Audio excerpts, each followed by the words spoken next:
Bonjour à tous, aujourd'hui je voulais vous parler d'un sujet qui me touche particulièrement, qui est celui de l'auto-édition.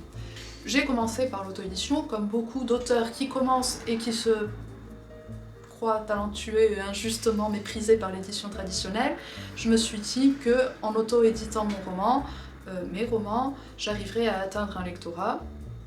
Et donc, en fait, comme beaucoup, qui après vont dire peut-être justement qu'ils préfèrent l'auto-édition pour la liberté que ça leur offre, en fait c'est surtout à cause des refus des maisons d'édition traditionnelles que je suis passée par l'auto-édition. Comment j'ai découvert l'auto-édition? Tout simplement en cherchant sur internet un moyen de trouver des lecteurs, un moyen de contourner l'édition traditionnelle et d'avoir un livre à la fin dans les mains, un livre papier, parce que c'est quand même plus intéressant d'envoyer à ses proches ou de leur passer un livre qui est physique plutôt qu'un document, ça fait plus sérieux. Si en plus on a envie de s'amuser avec les couvertures, on peut avoir un rendu qui ressemble à des maisons d'édition, donc c'est assez intéressant pour se faire mousser. Comme beaucoup d'auteurs qui ont été éconduits, on va dire. Je suis tombée par exemple sur les vidéos de Christelle Le Bailly, qui parle assez souvent d'auto-édition, qui elle dit qu'elle travaillait dans le milieu de l'édition traditionnelle, donc elle savait les attentes, qu'elle savait ceci, et que finalement elle sait accaparer les codes pour pouvoir, à sa sauce, faire son propre... Enfin, en fait, l'auto-édition, c'est ça, faire sa propre maison d'édition, mais où on édite seulement soi-même. Donc elle donnait des conseils qui étaient assez intéressants, en fait, assez pertinents, pour la mise en page, pour... Enfin, je vais pas cracher dessus, c'est vrai que ça m'a aidé, moi, pour avoir un livre à la fin, de savoir comment, par exemple, le système d'Amazon fonctionne. Donc si c'est quelque chose qui vous intéresse, je vous invite à regarder. Moi, c'est comme ça, en tout cas, que j'ai réussi à avoir des livres papier. En revanche, ce que ne font pas ce genre de vidéos, et qui est une mise en garde que moi j'ai envie de donner, c'est que quand même, c'est vrai qu'il y a beaucoup d'auteurs qui sont édités d'une manière traditionnelle qui ne devraient pas l'être, que ce soit pour des raisons de népotisme par exemple, ou de presque de clientélisme. Je pense à des gens qui soit sont des enfants d'eux, je crois que récemment il y a la fille de Brigitte Macron par exemple qui a pu éditer son premier roman. Des gens du milieu du show business, quoi. Je sais même pas si on dit toujours show business, mais même du business qui ne serait pas show. Enfin, je suppose que des youtubeurs qui marchent beaucoup, par exemple, peuvent plus facilement avoir un livre en librairie.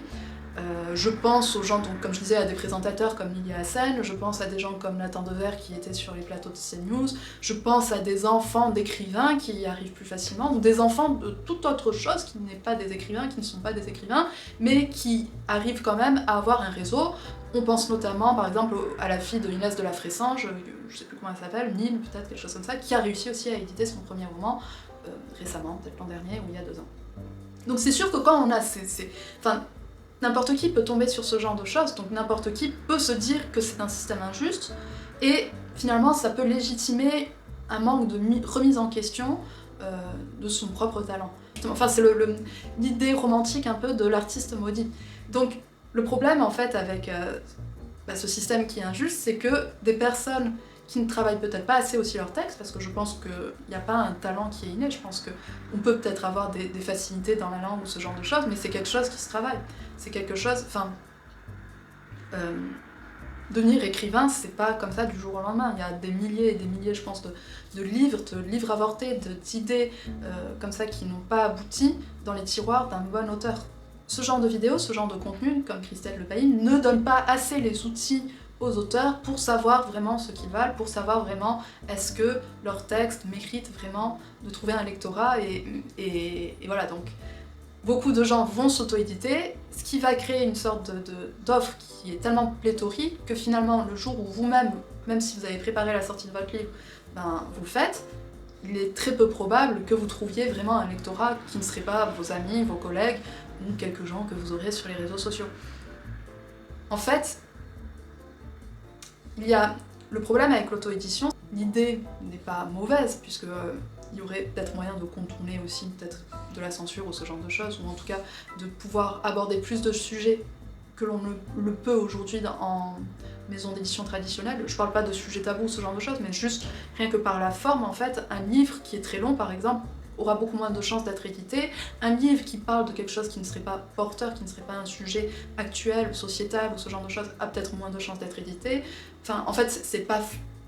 Être édité, ça dépend de facteurs aussi qui ne sont pas entre nos mains, qui n'ont pas juste rapport avec notre plume, et qui sont aussi ça. Est-ce que le livre peut se vendre? Est-ce que l'éditeur est un commerçant quand même, il veut savoir si le produit va trouver preneur, quoi.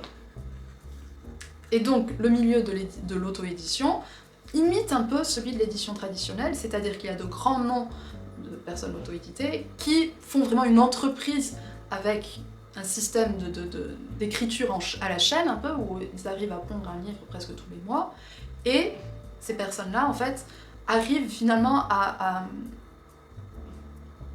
enfin, comme tout système capitaliste, il y a des grands gagnants et des grands perdants, et en fait les grands perdants c'est la majorité des gens, et les grands gagnants, eux, gagnent beaucoup plus que n'importe qui, que même la plupart des auteurs édités dans le monde traditionnel. C'est-à-dire que c'est des personnes qui vont gagner plus de 10 000 € par mois, et qui vont réinvestir ça justement en vendant sous leur nom des livres qui auront peut-être été écrits par d'autres personnes, enfin qui vont vraiment essayer de trouver des produits qui correspondent vraiment à la demande et à la mode actuelle. Là je sais pas ce que c'est parce que j'ai un peu perdu de vue ce genre de choses, mais à un moment c'était la fantasy avec beaucoup de loups-garous, ce genre de choses. Je suppose que ça doit être à peu près pareil. Donc va sortir des livres comme ça, à la chaîne, à l'appel même, et ces livres vont trouver preneur, et ces livres vont trouver un moyen d'accéder à un public de plus en plus large grâce au bouche à oreille, grâce aux réseaux sociaux. Enfin, c'est fait, c'est calculé pour marcher, mais d'un côté, ça enlève le charme justement qu'aurait pu avoir l'auto-édition, qui était de faire des produits un peu moins calibrés et un peu plus moches, j'ai envie de dire, un peu moches comme les livres, comme les fruits qui sont, je sais plus si vous vous rappelez cette pub où on parlait de fruits qui ne correspondent pas justement aux normes de beauté, ben c'est un peu ça, c'est à la fois des fruits, des livres moches, mais peut-être aussi plein de charme. Et c'est de moins en moins le cas, ou en tout cas ceux sur lesquels on tombe le plus, ben, c'est le même genre que ceux qui seraient dans des maisons d'édition spécialisées dans la romance ou dans la fantasy. Donc, est-ce que c'est quelque chose, moi, que je conseillerais aux auteurs? Non, pas forcément. Je pense que plutôt que de vous dire allez, foncez, etc., vous n'avez pas été accueillis comme vous devriez l'être, je pense que je vous dirais plutôt réfléchissez à savoir est-ce que vous ne pouvez pas encore améliorer votre livre, est-ce que vous ne pouvez pas vous lancer dans un second, dans un troisième, ainsi de suite, pour réussir peut-être en fin de compte à atteindre l'édition traditionnelle, même si ben, c'est aussi un truc, enfin c'est peut-être aussi un miroir aux alouettes, peut-être que tout le monde n'y arrivera pas non plus. Mais en même temps, tout le monde n'arrivera pas à devenir un grand nom de l'auto-édition, parce que je pense que derrière cette idée-là, enfin moi en tout cas, je sais que quand j'y suis passée, c'était dans l'idée que ça marche suffisamment pour taper dans l'œil d'un éditeur par la suite. Et en fait, vous avez très peu de chances que ça arrive, je pense. Donc plutôt essayer de travailler votre regard, ce que je dis, votre singularité, parce que le problème c'est qu'avec l'auto-édition, vous aurez en plus envie de correspondre aux normes d'un public qui ne sera peut-être pas le public le plus porté vers la littérature avec un grand L, même si j'aime pas trop cette idée-là, mais donc qui va avoir plutôt l'habitude de produits standardisés. Et donc, si votre livre n'y correspond pas, vous n'aurez peut-être pas ce public-là, ou peut-être que même vous aurez de mauvaises évaluations qui vont après affecter vos ventes. Donc la solution, voilà, c'est vraiment essayer peut-être justement de se dire, plutôt que je vais essayer de hacker comme ça en termes de vente le milieu de l'édition, peut-être essayer de le hacker, je dirais plutôt en termes de sujet. Se demander quel sujet pourrait être porteur, même si ça peut paraître comme ça extrêmement réducteur pour la littérature, je pense que s'imposer parfois aussi des règles, c'est un peu comme une consigne en fait qui peut aussi libérer la créativité. Parce que je pense qu'un auteur qui aime écrire peut écrire sur n'importe quel sujet. Ils peuvent apporter en plus des nœuds littéraires, des nœuds indémêlables. La littérature c'est ça, c'est montrer des choses qui n'ont pas de solution, il n'y a pas de gentil, pas de méchant. Si vous vous imposez aussi une forme pas trop longue, c'est quelque chose que vous pouvez faire assez rapidement. Je pense qu'il est possible d'écrire quand même un livre comme ça, par exemple, de, je sais pas moi, 50 000 mots ou quelque chose comme ça, parce que c'est vraiment les formats qui sont recherchés aujourd'hui, c'est possible de l'écrire en 3 mois sans écrire énormément par jour. Donc voilà, ça c'est des choses que vous pouvez faire si vous voulez. Après, si vous voulez plutôt vraiment vous préoccuper de l'auto-édition, enfin, si vous voulez vraiment vous lancer dans l'auto-édition, il faut y réfléchir en amont, il faut réfléchir à vos réseaux sociaux, il faut réfléchir à un public que vous auriez déjà qui pourrait vous aider à pousser un peu vos ventes, et c'est celles-ci après qui vont vous aider à atteindre un plus large public. Et donc il va falloir enfiler plusieurs casquettes, dont celle de marketeur. Et donc si c'est pas quelque chose qui vous plaît dans la vie, peut-être passez votre chemin. Donc voilà, enfin l'auto-édition comme ça, sur le papier, c'est bien. Moi j'ai trouvé que c'était Après, dans les faits, à part le fait de se faire un peu mousser, comme je dis, de pouvoir présenter son livre, de pouvoir aller dans des librairies pour dire ah, j'ai écrit un livre, et puis souvent on vous regarde avec des yeux un peu méprisants dans ce genre de cas, mais bon bref, à part ça, j'ai pas trouvé qu'il y avait beaucoup d'avantages. Genre j'ai des cartons qui moisissent presque avec mes livres, ça a été de l'argent. Pour les salons du livre, contrairement à l'édition traditionnelle, on n'avance pas d'argent. Enfin, je veux dire, en édition traditionnelle, on n'en avance pas, mais en auto-édition, ça coûte très cher. Ça peut coûter, par exemple, je pensais à un de La Rochelle, où ça avait fait un scandale parce que ils n'ont pas fait ce qu'il fallait en termes de publicité, donc il n'y avait personne. Et les gens avaient dû payer quelque chose comme 300 € la place. Donc il y a aussi beaucoup d'arnaques, il y a aussi beaucoup de moyens de plumer les gens. Donc souvent les auto-éditeurs en plus se moquent un peu de ceux qui passent au compte d'auteur, c'est-à-dire ceux qui se font le plus plumer dans l'affaire, qui est encore une autre question. Et leur disent oui mais nous on s'est auto-édité parce qu'on a tout fait, gna, mais au moins on n'a rien eu à débourser. Ouais mais sauf que si, en général vous avez eu à débourser votre stock de livres si vous voulez en vendre en physique, vous avez eu à débourser peut-être quelques places pour des salons du livre, vous avez dû débourser des trucs comme des kakémonos ou ce genre de choses. Enfin moi je sais que ça m'a coûté, ça a dû me coûter peut-être en tout 500 € quand même. Donc bon, celui qui se fait avoir par des trucs comme le Lys Bleu ou je sais pas quelle autre maison d'édition à compte d'auteur existe, mais bon, ça sert à rien de se moquer, finalement on peut tous être le pigeon de l'autre. Je voulais remettre un peu en question ça, le fait que l'auto-édition était une solution qui apportait beaucoup de liberté. Non, pas vraiment, parce que dans les faits, souvent on se soumet autant à d'autres règles, à d'autres... On sait que par exemple le polar ou la fantasy ou la romance marche, donc on va peut-être essayer de faire ça à notre sauce, et sinon on est condamné à ne pas avoir beaucoup de lecteurs, sauf si, comme je disais, on arrive à avoir sur les réseaux sociaux des gens qui peuvent s'intéresser à notre personnalité, et dans ce cas-là ça peut fonctionner. Mais moi franchement l'auto-édition, en plus maintenant, aujourd'hui, quand je vois la gueule de mes livres, je regrette un peu de pas y avoir réfléchi à 2 fois, parce que je me dis en plus sur les réseaux, enfin pas sur les réseaux, sur les plateformes comme Amazon, une fois que vous avez mis votre livre, vous ne pouvez pas l'enlever. Vous pouvez l'enlever, le dépublier, sauf que eux, ils vont laisser pour toujours une page de vente pour que les particuliers puissent la vendre. Donc si vous avez honte de ce que vous avez écrit, ce sera toujours accessible, on accédera toujours aux premières pages, on pourra toujours l'acheter, et donc vous serez un peu baisé quoi à la fin.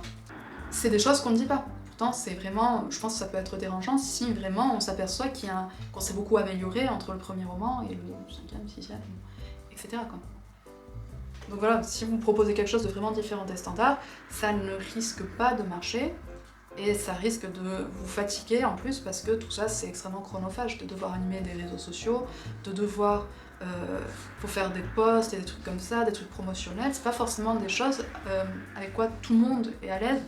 Moi je l'étais pas, j'avais l'impression d'être tout le temps en train de parler de mon livre, que tout le monde parlait de son livre sans s'écouter, sans parler des opérations qu'on essaye de mettre en place, qui prennent énormément de temps. Par exemple, si vous voulez que votre livre sorte, c'est bien de contacter des gens qui sont dans le même genre, pour faire des offres, et donc ça prend énormément de temps d'organiser ça, de faire des visuels, enfin franchement c'est pas quelque chose qui s'improvise, sinon vous allez vous plaindre après en disant que vous avez 0 vente, et enfin voilà, l'auto-édition, votre livre ne va pas marcher comme ça du tout au tout, sauf si à la limite vous payez quelqu'un qui s'occupe de tout ce côté marketing quoi. Donc je sais que ça donne pas une belle image de l'auto-édition, en plus je pense que justement ça a mauvaise presse à cause de ça, à cause du fait que beaucoup le font sans se remettre en question, donc on trouve beaucoup de textes pas aboutis, beaucoup de textes maladroits, beaucoup de textes avec des fautes. On n'a pas forcément l'argent de payer des correcteurs, on n'a pas forcément l'argent de payer des graphistes, on n'a pas forcément l'argent pour des maquettistes, et à la fin le livre il a une sale gueule. Autant le papier que ce qu'il y a à l'intérieur quoi. Si vous voulez déjà avoir un avis ou des premiers lecteurs, essayez de trouver des bêta-lecteurs qui seraient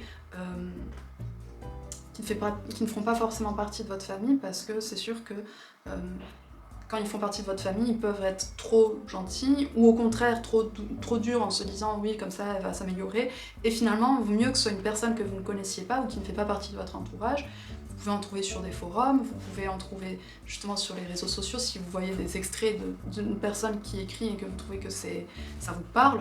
Si c'est quelqu'un qui n'est pas très connu, c'est pas un grand auteur, peut-être qu'il accepterait de lire ce que vous faites, si vous-même vous parlez de lui, ce qu'il fait. Enfin, c'est souvent des échanges de bons procédés comme ça. Et déjà là, vous pourrez savoir est-ce qu'il y a certaines choses que vous pouvez améliorer pour retenter peut-être avec un autre titre, qui c'est votre livre auprès d'une maison. Mais en tout cas, se dire que c'est très rare qu'un premier livre soit tellement abouti qu'il trouve preneur, et se lancer dans le second, se lancer dans le troisième, et avoir toujours la curiosité et l'envie de s'améliorer en lisant et en s'intéressant au sujet, en écoutant des gens qui parlent de littérature. Je pense à certaines personnes dont je parle, par exemple Thibaut Malfoy, qui a une chaîne qui est très intéressante sur ça. Moi, ça m'a beaucoup aidé, par exemple. En lisant des livres aussi de théorie littéraire, en lisant, il n'y a pas 36 000 choses à faire, et en écrivant. Je vous remercie de m'avoir écouté, je vous dis à la semaine prochaine, à très bientôt, au revoir. Je crois que c'est pas du tout ça ma conclusion habituelle, mais bon, on va dire que si.